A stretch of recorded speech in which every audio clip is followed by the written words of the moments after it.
Hey, it's me, your boy Blue Gatsuga, and welcome back to Yu-Gi-Oh! Tier Analysis. I was planning on doing dueling videos, but of course that didn't work out too well since the format is very stale and boring, and it's a bit cancerous. Plus, I had fun making some new slides. I don't know why that was so hard for me to say. Anyways, first off, we got Performapals.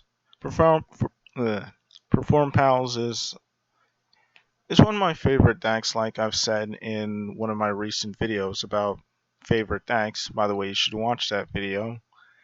Anyways, like I mentioned in that video, this deck is actually a battle focused deck. And they like to pendulum summon, swarm the field, and overwhelm your opponent with sheer battle damage, which used to be incredibly easy before Master Rule 4 and 5. Anyways, let's get started. Pros. This this deck has many main deck options, so there's many different builds you can make with Perform Pals, and there's many different variants you can make.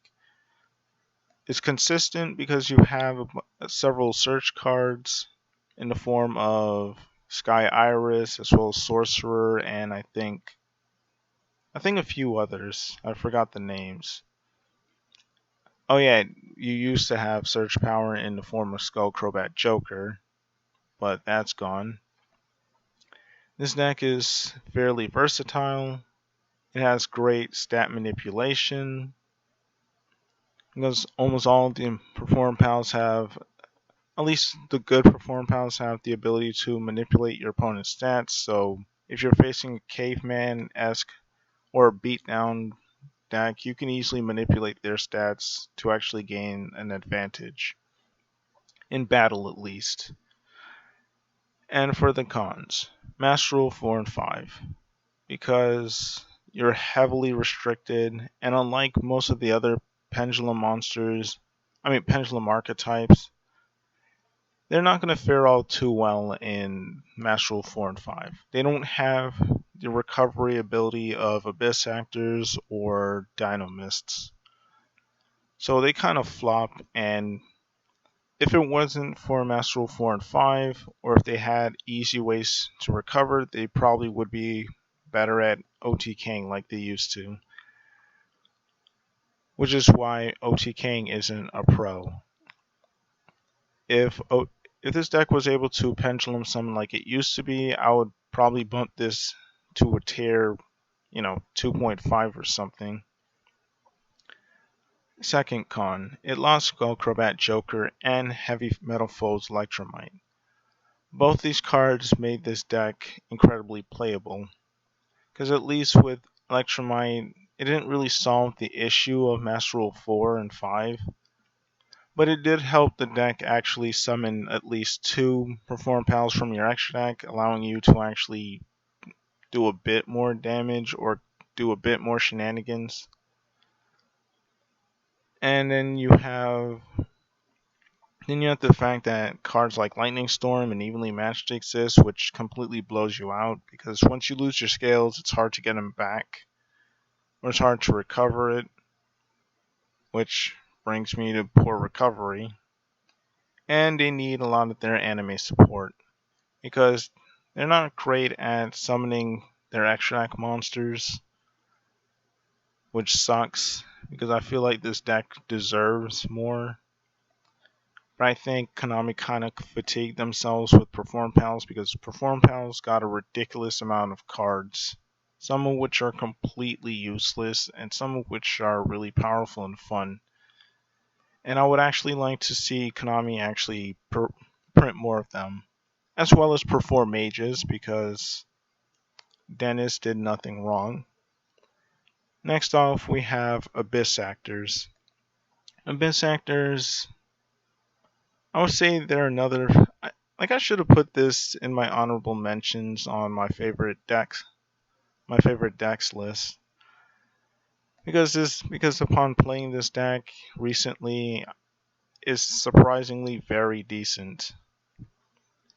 Anyways, for the pros, They have a great boss monster in the form of Superstar, and I guess a really phenomenal Link monster.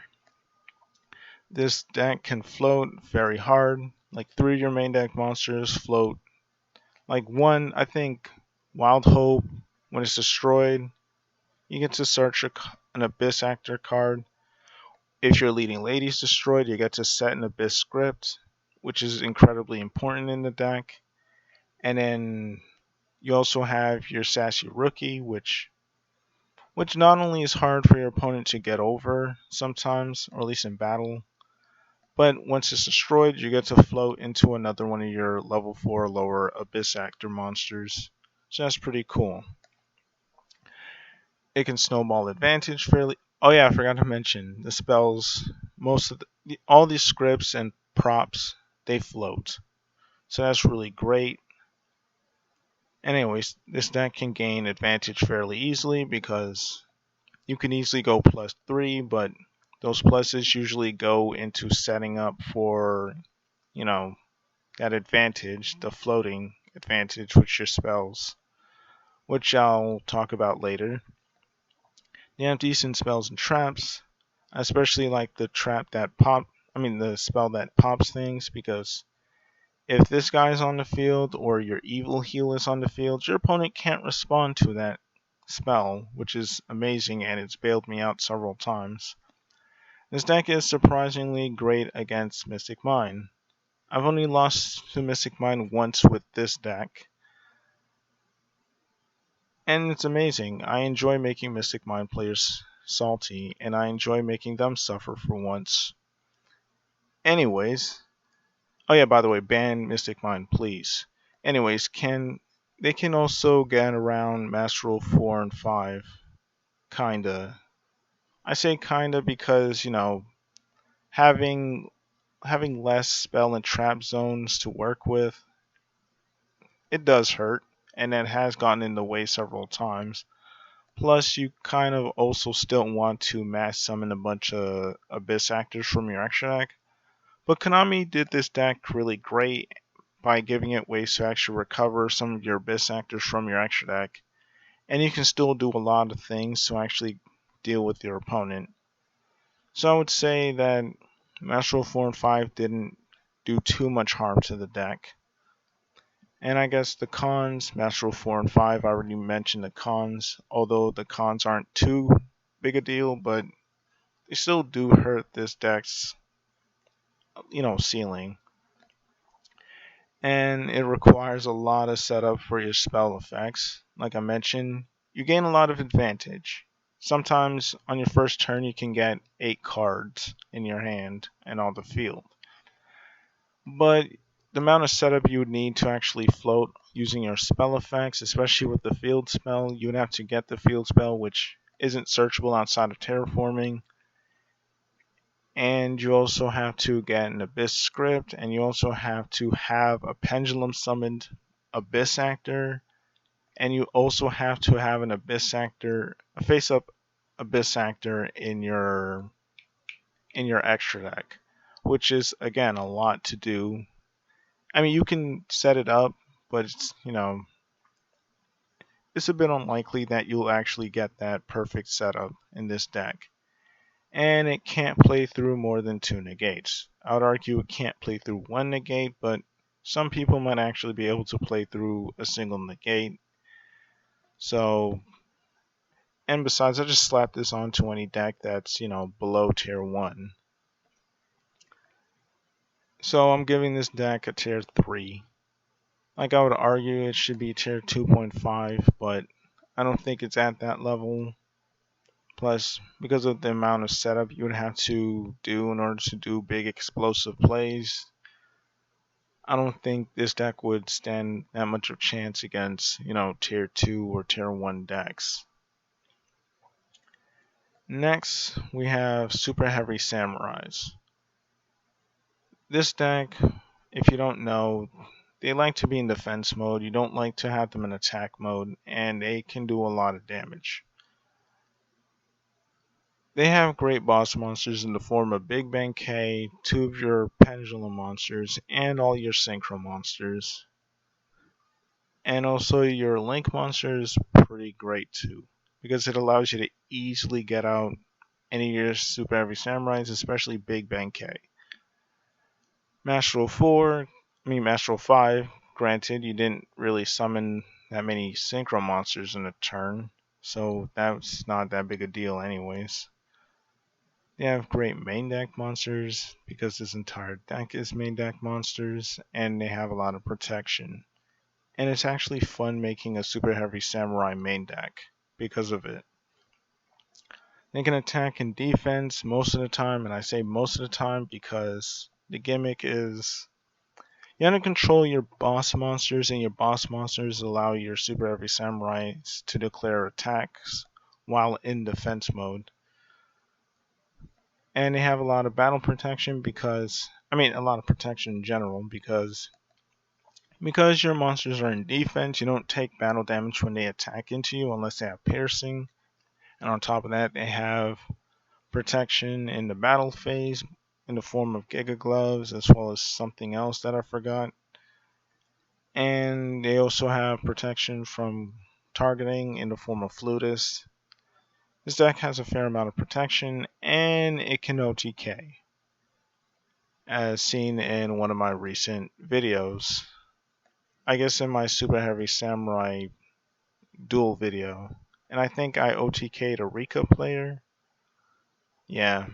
Anyways, for the cons, they have limited access to spells and traps because this entire deck needs you to only have monsters to function. And they have little to no spell trap removal, which sucks. The only spell trap removal they have is Thief and Shooting Doji. And and the whole point of removing spells and traps is so you can remove, those floodgates so they don't hold you back. But the problem with that is for you to use Shooting Doji, you have to do your plays, but the whole reason you want to destroy spells and traps is so you can do your plays uninterrupted. Anyways, I don't know why I put is a bit slow. It's not that slow. Yes, it doesn't OTK. I mean, it does OTK. But yes, it doesn't close out games fast all the time, and it isn't always consistent or speedy, but this deck actually it can actually last you a couple of turns because of how their playstyle is, unless your opponent goes first and negates you into oblivion. Hence the last con.